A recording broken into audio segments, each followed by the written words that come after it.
সব জায়গাতে ভ্যালু কমে। কিন্তু দেখুন আজও হাজী আলী হুজুরের দরবারে লক্ষ কোটি মুসলিম ও মুসলিম সবাই ছুটছে।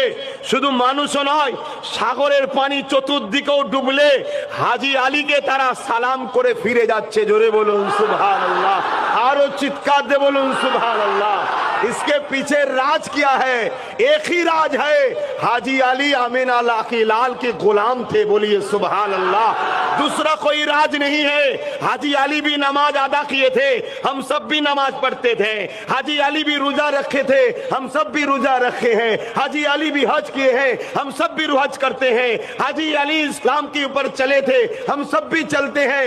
मगर एक चीज उससे हमसे अलग है, वो मोहम्मद अरबी का गुलाम थे, हम गुलामी छोड़ दिए हैं। এই জন্য আজকে দুনিয়া আমাদেরকে লুটছে। আর হাজী আলীকে আজও দুনিয়া এতদিন পরেও তার কাছে গিয়ে এখনো বলছে বাবা খেয়াল